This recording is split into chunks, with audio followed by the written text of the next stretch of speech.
जो जीवात्मा इस संसार में आने के बाद समझ जाता है कि संसार में जो हम आए हैं तो हमारे आने का उद्देश्य क्या है, और उद्देश्य के बारे में जिसे पता चल जाता है कि हमारा उद्देश्य है कि ये मानव तन पाकर के परमात्मा को प्राप्त कर लेना, ये मनुष्य के लिए सबसे बड़ी उपलब्धि है महाराज। और जो आदमी अपने जीवन काल में भगवान को प्राप्त कर लेता है, परमात्मा को प्राप्त कर लेता है, उसका जीवन सफल हो जाता है।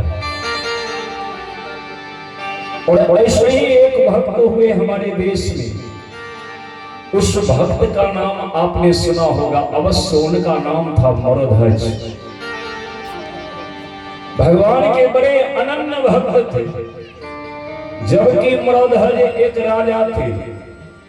और संसार में बाबूजी एक बात आप निश्चय मानिए कि जिसे कोई पद मिल जाता है, पद प्रतिष्ठा, उस आदमी को आप देखिएगा कि पद के साथ मद हो जाता है। मद का मतलब होता है अहंकार, अहंकार हो जाता है।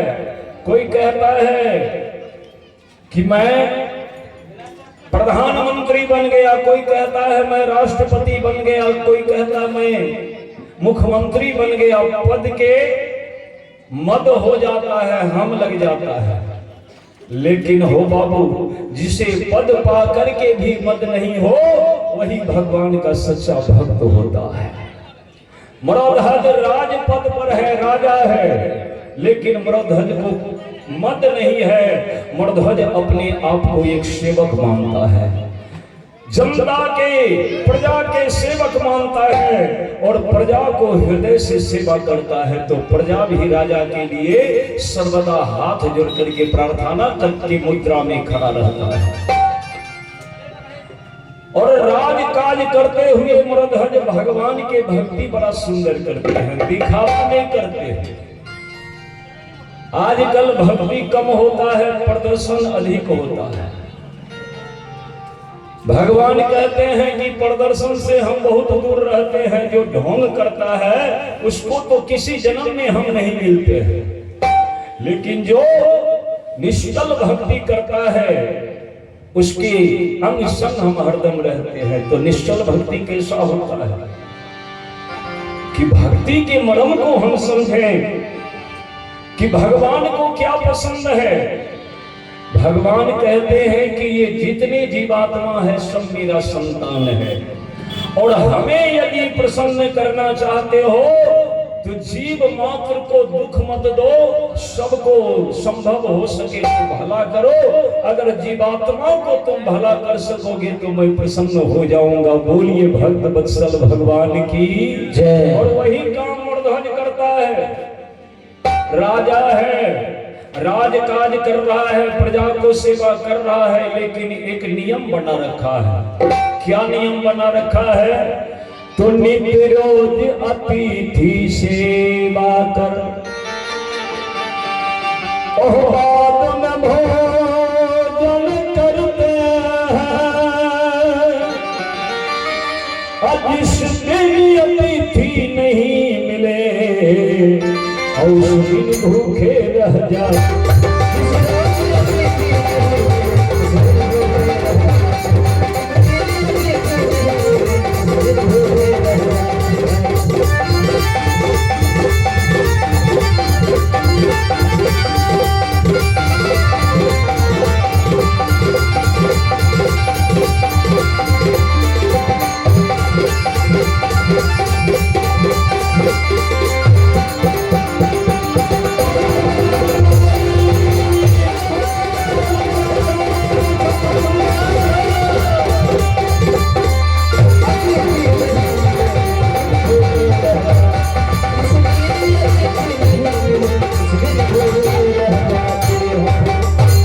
देखिए, भक्त हो तो मरध्वज के जैसा। मरध्वज क्या करते हैं बाबूजी, उनके घर का नियम है, ज्यों ही रसोई घर में भोजन बनकर तैयार होता है तो महाराज मरध्वज रास्ते पर चले जाते हैं, सड़क पर जाकर के खड़े हो जाते हैं। और देखते हैं कि कोई संत महात्मा जा रहे हैं तो तुरंत हाथ जोड़ देते हैं, बाबा थोड़ा सेवा का अवसर दे दीजिए ना बाबा। अब बड़े आग्रह से संत महात्मा को द्वार पर बैठाते हैं। कोई लंगड़ा लूल्हा मिल जाता है तो बड़े हाथ जोड़ करके आग्रह से द्वार पर बैठा लेते हैं। कोई असहाय कोई निर्धन आ जाता है तो हाथ जोड़ करके द्वार पर बैठाते हैं और सबसे पहले भोजन के थाली उन अतिथियों के सामने में श्रद्धा से रख करके और आग्रह से कहते हैं बाबा भोजन करिए। और पहले उनको भोजन करा लेते हैं तो उनको लगता है कि मैं भगवान का भोग लगा दिया। बोलिए भक्तवत्सल भगवान की जय। बाबू रोज दिन का उनका यही काम था, नित्य रोज अतिथि सेवा कर फिर बाद में भोजन करते थे। और जिस दिन अतिथि किसी कारणवश उनके यहाँ नहीं आते थे तो उस दिन राजा रानी और राजा का बेटा तीनों प्राणी भूखे रह जाते थे, भूखे रह जाते थे। अतिथि को भगवान मान करके रोज दिन अपने घर में पंगत करा करके उनको लगता था कि मैं ठाकुर जी का भोग लगा दिया। आहा, भगवान प्रसन्न हो गए। भगवान तो घट घट में वास करते हैं महाराज, सबके घट में है भगवान।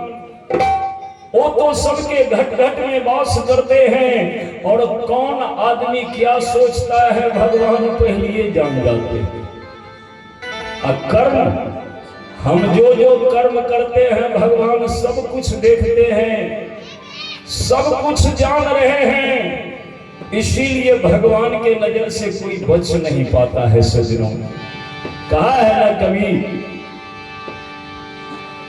कि मैं कहता डंके की चोट पर ध्यान से सुनियो लाला, ओ मैं कहता डंके की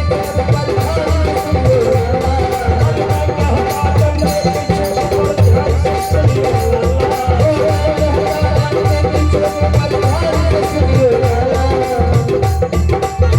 क्या सुनना है? मैं कहता डंके की चोट पर ध्यान से सुनियो लाला,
हरि हरि है हजारों हाथ का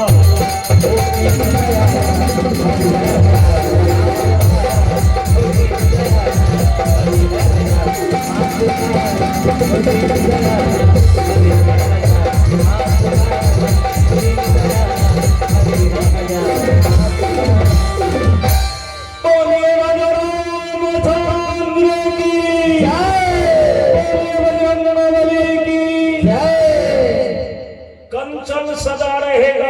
वचन याद रखिएगा, जिस मनुष्य के बाबूजी कर्म बढ़िया है, भगवान उनको जरूर एक दिन अपने शरण में लगाते हैं। मणोधर निश्चल भक्ति करने वाला है, दिखावा नहीं करता है, दीन दुखी के सेवा करता है। जो दवाई के लिए चटाई पर रोता है तो उनके चटाई तक मूर्धज दवा पहुंचा दिया करता है। बाड़े मूर्धज जिसे भोजन के बिना कई शाम गुजर जाता है तो ऐसे घर में भोजन पहुंचा दिया करते हैं। भगवान बड़े प्रसन्न हो गए, क्योंकि भगवान का कहना है कि भला किसी के कर न सको तो बुरा किसी के मत करना। अरे पुष्प नहीं बन सकते हो तो कांटे बनकर मत चुभना। मनुष्य के जीवन तो फूल के तरह होना चाहिए। फूल को आपने कभी गौर से देखा होगा, अगर आप फूल के वृक्ष लगा दीजिए, समय आने पर जब उसके डाली में फूल खिलता है तो फूल वहीं से सुगंध फैलाता है। आप जाइएगा तो आपको भी फूल सुगंध ही देगा, और आपके पड़ोसी भी जाएंगे तो फूल उनको भी सुगंध ही देगा। और संयोग से कहीं आपके शत्रु भी उस होकर के निकलेगा तो आपके दुश्मन को भी फूल सुगंध ही देगा, फूल दुर्गंध नहीं देता। ऐसा ही मनुष्य के जीवन होना चाहिए। कोई आ जाए सामने, उसे हम मुस्कुराहट दे दें, उसको हम रुलावे नहीं, बस हमारा कर्तव्य ऐसा होना चाहिए। मान्यवर भगवान प्रसन्न हो गए। बाड़े मूर्धज ये जितने जीवात्मा है सब मेरा संतान है, और तू यदि मेरे संतान को हृदय से चाहता है, सेवा करता है, तो तू ही मेरा सच्चा भक्त है। भगवान प्रसन्न होकर के बाबूजी अपने चक्र सुदर्शन से कहा। वैकुंठ में भगवान विष्णु अपने सुदर्शन चक्र से कहा कि सुदर्शन जी अब आप वैकुंठ में नहीं रहेंगे। कहा तब प्रभु? कहा कि आप चले जाइए भक्त मूर्धज के नगर। सुदर्शन जी हाथ जोड़ लिया, जैसी आज्ञा प्रभु जी। कहा जाइए और वहां चौकीदार के रूप में आप पहरेदारी करना। ध्यान रखना कि मूर्धज के नगर में दुख नाम के प्रवेश न करने पावे। मूर्धज के राज में चहु और खुशियां ही खुशियां हो, ऐसा व्यवस्था करना। दुख नाम की चीज मूर्धज के राज में नहीं जानी चाहिए। सुदर्शन कहा ठीक है प्रभु। वैकुंठ से सुदर्शन जी सीधे आए और चौकीदार के रूप बना करके मूर्धज के राज के चारों तरफ घूम घूम करके पहरा देना शुरू किया। लेकिन मूर्धज को कुछ पता नहीं है। मूर्धज को क्या पता कि हमारे भक्ति से भगवान इतना प्रसन्न हो गए कि अपने सुदर्शन चक्र को पहरा पर लगा दिया, हमारी सुरक्षा में लगा दिया। नहीं, मूर्धज को पता नहीं है। लेकिन सुदर्शन पहरा दे रहा है। ये दुनिया किसी की जागीर नहीं, दुनिया किसी की जागीर नहीं, ये दुनिया किसी की जागीर नहीं, ये दुनिया किसी की जागीर नहीं। राजा हो यहाँ पे सब है चौकीदार, राजा हो यहाँ पे सब है चौकीदार, राजा हो यहाँ पे सब है चौकीदार, राजा हो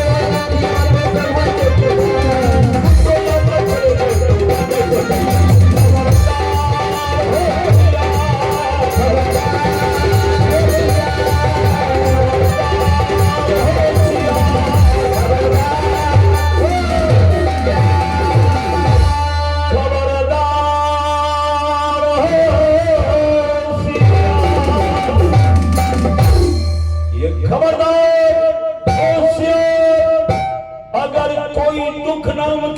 इस नगर में प्रवेश करोगे तो उसे सख्त से सख्त सजा दी जाएगी। सुदर्शन जी बड़े ही मुस्तैदी से पहरा दे रहे थे और संयोग से बाबूजी उसी समय 4 यमदूत पहुंच गया मूर्धज के नगर में प्रवेश करने के लिए। सुदर्शन जी देखते ही हल्ला किया है रुको। सुदर्शन देखा तो माथा घूम गया। आहा, ये जमदूत कहां जा रहा है? हल्ला किया रुको। जा करके रास्ता रोक दिया, कहां जा रहे हो? चारों यमदूत कहा बाहरे भाई, आज पहले बार किसी मनुष्य के इतने साहस मैंने देखा है कि हमसे पूछ रहा है कि कहां जा रहे हो। नहीं तो जिस मनुष्य को मैं अपना दर्शन दिखा देता हूं तो वो डर से अपने वस्त्र में मलमूत्र त्याग देता है। ये कौन मनुष्य है कि हमसे पूछ रहा है कहां जा रहे हो? जमदूत कहा कि भैया तुम कौन हो पूछने वाले? सुदर्शन जी तुरंत उत्तर दिया कि मैं हूं हरि के आज्ञानुसार इस नगरी के पहरे वाला। हर तब तक कोई आ न सके जब तक मैं हूं रखवाला।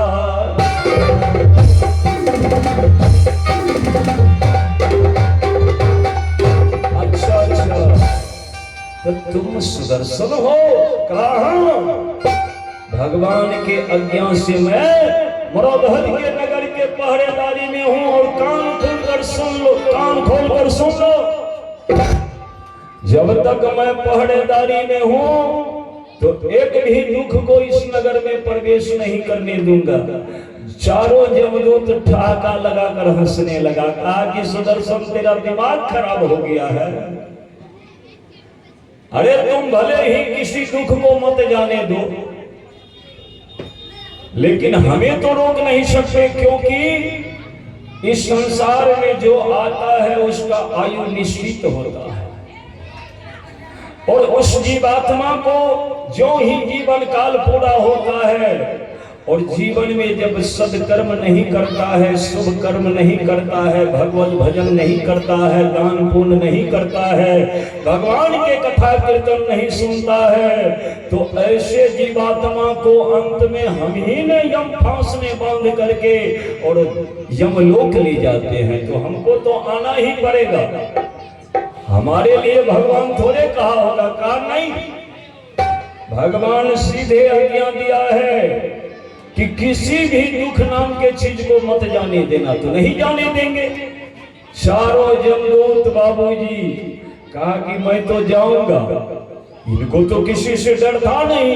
बस चारों जमदूत निडर होकर के चल दिया मर्धज के नगर में। जब बात नहीं माना न तो सुदर्शन जी चक्र बन गए। भगवान के उंगली में आप देखते होंगे कि चक्र जो रहता है वो चक्र बन करके नाचने लगा और कहा कि दुष्ट यदि तू नहीं मानेगा तो अभी तेरा मैं तुम चारों के सर धड़ से अलग कर दूंगा। काटने के लिए जब दौड़ गए न चारों के सर, तब चारों जमदूत डर से वो मर्धर के नगर में क्या जाएगा, डर से जमदूरी जमराज के दरबार भाग गया। बोले बजरंगबली की जय। जमराज देखा, कहा कि खाली आए हो, जीवात्मा को कहां लाए हो? चारों जमदूत कहा मालिक आप हमको चाहे पृथ्वी पर कहीं भेज दीजिए, मृत्यलोक में कहीं भेज दीजिए, मैं जाऊंगा, लेकिन आज के बाद मालिक मैं मर्धज के नगर में नहीं जाऊंगा, मैं कान पकड़ता हूं। जमराज कहा कि क्यों मर्धज के नगर में क्यों नहीं जाओगे? कहा कि मालिक आज भारी बेइज्जती हुई है। जानते हैं भगवान विष्णु अपने सुदर्शन को पहरा पर लगा दिया है। वो सुदर्शन दुख नाम के चीज मर्धज के राज में जाने ही नहीं देता है। उस भक्त के रक्षा में भगवान अपने सुदर्शन को लगा दिया है। यमराज कहा तो अच्छा, ये भगवान विष्णु के कारण ऐसा तुम्हारा बेइज्जती हुआ है, तो अभी मैं भगवान विष्णु से पूछता हूं। जमराज क्रोध से बाबूजी पांव पटकते हुए वैकुंठ पहुंच गए। अब भगवान वैकुंठ में विराजमान है। भगवान विष्णु देखा कि क्रोध से यमराज आंख लाल पीला करते हुए आ रहा है, तो यमराज को आते देख कर अहो भक्त सब दान गए।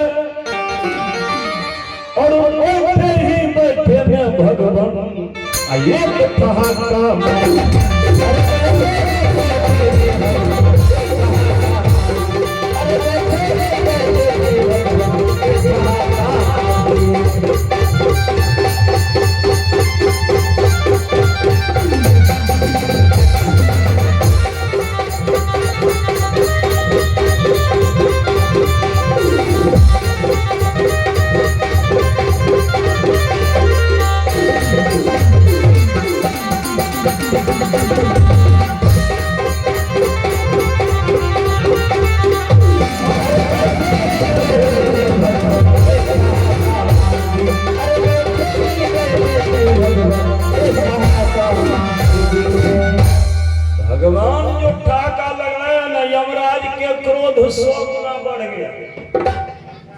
बाबूजी जो ही यमराज भगवान के सामने पहुंचे, भगवान उठकर स्वागत किए। आइए आइए यमराज बैठिए। जो ही भगवान के है आइए आइए यमराज बैठिए, यमराज क्रोध से तो फफक रहा था। यमराज कहा रहने दीजिए, पहले बेइज्जती करते हैं बाद में स्वागत करते हैं। भगवान कहे कि क्या बकने लगे यमराज, हम क्यों तुम्हें बेइज्जती करें। कहा कि मालिक ये बेइज्जती नहीं है, 4 दूत को मैंने मोरध्वज के नगर में भेजा, लेकिन जानते हैं मोरध्वज के नगर के रक्षा में आपने अपने सुदर्शन को लगा दिया और वो सुदर्शन हमारे दूत को मार पीट करके भगा दिया है। वो मोरध्वज आपका कौन लगता है। ज्यों ही यमराज कहा न कि वो मोरध्वज आपका कौन लगता है, भगवान कह दिया, भगवान विष्णु कहने लगे, यमराज वो भक्त हमारा है। यमराज वो मेरा भक्त है, मोरध्वज मेरा परम भक्त है, मोरध्वज मेरा आनंद भक्त है। प्रजा सहित वह कुटुंब सदा, अरे अटल धर्म पखवारा है।